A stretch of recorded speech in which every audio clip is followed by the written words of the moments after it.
too. Hold on, y'all. Daisy want to be in the video. With my co-star Daisy, with her hair not combed. Hi, say hi to the people. Look right here.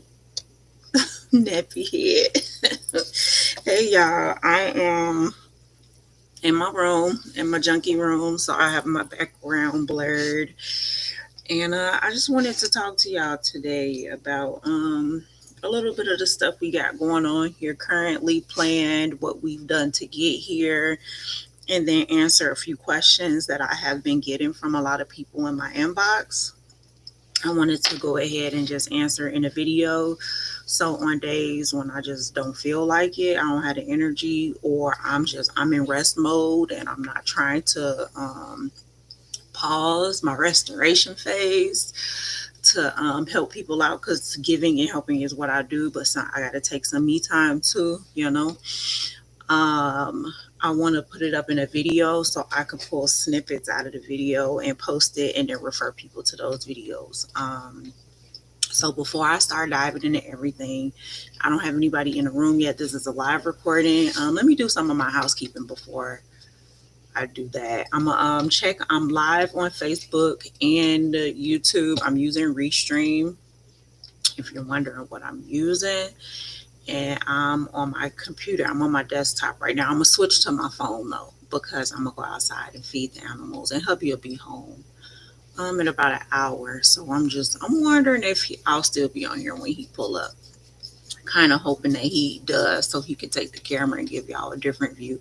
I'm gonna grab my tripod and go outside and stop talking for a few moments, because if y'all don't know, if y'all new here, I got a lot going on with me health wise, disability wise, and one of those things that affects my videos and how often I talk to y'all is the neuropathy that I have in my throat and my esophagus, around my vocal cords and all of that. Sometimes stuff stops working and it's painful to continue to talk. I'll be like straining to talk, which can then lead to me straining to swallow and different things like that. And I love y'all. I love y'all so much, but not to the point where I'm going to put myself at risk. So I have learned to shut up. It's been very hard to do so because I like to talk. But I have a decent ambiance around me. So if I do get to a point where I can't speak anymore, I can just show y'all some of my world. So let me do a sound check so I can hear myself on Facebook, make sure I ain't over here talking to myself. And let's see if I can hear myself. I can hear myself on YouTube. Okay, so we good. We good to go, y'all. So whether you're catching this live or on the replay, leave your comments, your questions typing it onto the screen, into the phone, into the computer, wherever you are. Leave it in the comments, and I will respond to it as soon as I can. If we're live and I see it, and I'm not like busy looking off and not paying attention, I definitely will answer while I'm talking to y'all. I'll try to take mental notes and remember to come back to the comments and respond to everybody. So if you're in the room and you have questions, tell me, hey girl, hey to me, I'll respond hey back to you. Tell me where you're from. Tell me if you're homesteading, if you're farming, if you're interested, or if you just here for entertainment because you just want to see what I got going on. Let me know that. And then if you have questions, specific questions, do not hesitate to ask those questions. I am very, very, very happy to answer those questions for you. So go ahead and ask your questions. But again, I do intend to cover, and I say intend because sometimes I get a little brain fog here and there. That's another issue that I deal with now with my disability. I have a lot of neuro issues as well as muscular issues, and one of those things is dealing with the new version of me, which includes brain fog. So I'll try to stay on topic as much as I can. So anywho, my intentions today with this video is to talk about how we got here, how we came from the city. We were in the so we were actually in the suburbs of Chicago, but when you move down south, what they call the city is completely different from what we call the city back home. Being a suburbanite of Chicago, when you say city, you mean Chicago, Illinois, at 606 something something zip code. Okay, if you're from Illinois, you know. If you know, you know. Um, but in the country, when you move, I don't know if it's all country areas, all remote, rural, small town areas, but at least the country down south. When you say city, you're talking about the town, period. That could be suburban or downtown. That's city. They don't even call downtown like we do in Chicago. They call it metro. So the metro area is the busy highway, tall buildings over 5 stories. That is metro slash what Chicagoans call downtown. Suburban areas where there's houses on every block, parks, stores, stuff like that. That is called the city. So if you from Chicago or the Chicagoland area, that's gonna be Orland Park. That's gonna be Matson. That's gonna be Aurora. That's gonna be, all the different suburbs that have towns. Tinley Park, Homewood. That is called city when you live in the country. And then what they call the country or rural is going to be your farmlands, your plains, your rolling plains, or out here where we are, there's two different, well, there's really three different type of countries. You got your rolling plains where you got your cattle, just open pasture, grazing pasture. You have your country where it's forested, so lots of trees, you can't see nothing. And then there's the mountain areas. That's also country. If you live out in the mountains like Hot Springs Village, you're in the valleys or up on the hills. Some of Little Rock is like that too. Where we live is mostly forested. So we out in the country in the trees. So we do have a clearing on our property where we can farm, we can have livestock, we can have animals, but we are surrounded by acres and acres and acres of trees. If you look at us on Google Maps, we are surrounded by trees, which I actually love. You do get a little extra wildlife with the trees. I just literally yesterday had my first encounter with a fox. I was in the kitchen cooking and I looked up and saw a fox running across the field. When I tell y'all, I dropped everything I had and threw my boots on and ran outside so fast. Kila, our livestock guardian, was sleeping, and I guess she didn't hear her because we know that she has been barking at that fox. We didn't know what it was though until yesterday when I actually saw it for myself. But we knew she had been barking and something had been creeping or prying around because she had been barking all night. And she's an Anatolian Shepherd. And if you're not familiar with livestock guardian dogs, Anatolian Shepherds versus like a Great Pyrenees or a Husky or some other animals, they aren't as vocal. If they are vocal and they are barking, it's for a reason. So you should probably pay attention to what she's barking at. So the fact that she was barking let us know that something was actually out there and she just wasn't on guard.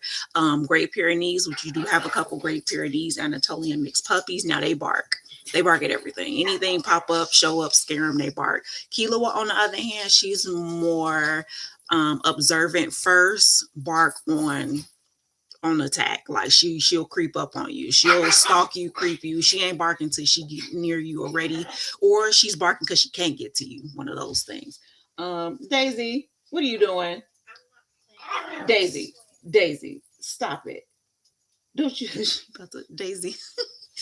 Daisy about to have the zoomies while I'm on camera. Ambiance of the day is the house. But yeah, that's how our Anatolian Shepherd is. But anywho, I had saw the fox run across the field. I dropped everything that I had in the kitchen. I ran outside and I'm like, Killa, it's a fox. And she hop up and she like, what is she? So she's like on guard and she patrols, she pacing back and forth because I got her all amped up now. But anywho, we chased it into the forest. Don't know if it came back or not. I think it had been out there for a couple days, like I said, because she had been barking at night, and if she barks at night, is chances are it's because she sees something. So but yeah, so I want to just talk to y'all just about the differences of the city versus the country life. I love it. I love every moment of it. It's the best thing that has ever happened to me outside of my husband and my kids. Because it just brings me so much peace and so much happiness. We've been planning on this for so long. So to actually be walking in what you used to pray for is just, whew, it just do something. We've been in this house for over 2 years now, and I still I still wake up every morning just so grateful to God that we were able to experience this, to have this. He gave this to us to take care of it. And that's exactly what we're going to do. I get up and I look out my window and I look into the backyard and I give God praise every single morning. Um, then I also want to talk to y'all about like some of the plans that we have here on the land. Like, of course, I want to enjoy it for myself. We want to be self-sustainable, self-sufficient, all the selves. We want to be that. But on top of that, we want to have an actual farm. This is not a hobby farm for us. This is going to be a source of income. I would love for my husband to be able to one day, if not fully quit his job, drop to part-time and be home with us as much as possible. The way that we were during the pandemic. During the pandemic, I was the breadwinner in the family because he was working in the factory. All the factories were shuttered. So we went in on my fashion design business. And that's really how it took off because hubby was home helping me. What are you barking at, child? Come here. Shush your little face. You can't even see. She barking towards the window and can't even see out the window. Say hi to the people. This is Miss Daisy Dahlia, y'all. This is my spoiled 4-pound attitude multi-poo. 4 pounds and the loudest thing in the house. If you want to know who barks, this is who barks. This little nappy head right here, because her hair is not combed. That's Daisy. But yeah, we want to, which we have made money on the farm. We barter the baby goat, one of the baby goats that we just received about a month. I mean, it probably hasn't even been a month. Probably about 3 weeks ago. We got for we traded eight we traded 8 laying hens for a bottle baby goat, a Nubian dwarf. No, not Nubian, a Nigerian dwarf goat. So we barter, we sell, we have chickens, we have eggs. At one point, we had over 70 chickens. We dispatched 12 early spring and then bartered 8. And then we lost 2. And for having all of our chickens are over a year old, for us to only lose 2 in that way, I think is pretty doggone amazing. I think we're doing a great job here. We have not lost any chickens to predators. We have not lost any chickens to disease. Chickens just sometimes they don't make it. They pass. We did I think it's called a necropsy. We opened them up, tried to see if there was anything going on, cancerous or anything like that. We didn't see anything of the sort. We did not eat them though, just because we weren't sure. We didn't take them to a vet to get a official test or anything like that. So we fed it to our compost that will feed our flower garden. So those 2 chickens are in our flower compost. So, just different homestead things that we're doing here. We'll talk about that. And then what else? Let me see. I actually took some notes, y'all. Coping and growing with a disability. So I kind of touched on that already. I have issues with my muscles in my entire body. It started in my legs like 2015-ish, so over 10 years ago is when it started in my legs. I noticed we went to Six Flags Great America in Illinois, and I couldn't keep up with everybody. That's when I realized I had something serious going on, because my legs, like, they just stopped working. We were there and it got to a point where I couldn't walk anymore. It was so painful. I was so stiff, and I had to wait for hubby to pull the car up, and he had to like drag me along because he was tired too. It was a long day at the park. That's when I noticed stuff got weird with my legs, and then I tried to recover at home, and me and the kids went walking to a corner store. We lived in Blue Island at the time, and we were walking to the corner store, which was maybe 3 or 4 blocks away, and I was having a hard time getting to the store and back home. And when we got back home, we had a 2-story house. I was coming down the stairs because we only had 1 bathroom on the main floor. Bedrooms were upstairs. And I was coming downstairs to use the bathroom, and my legs gave out on me while I was walking down the stairs, y'all. I'll never forget it. I just knew I saw the light. I was so toe off by the time I got to the bottom of the stairs, and that's just when I was like, okay, we need to see what's going on. And then that was like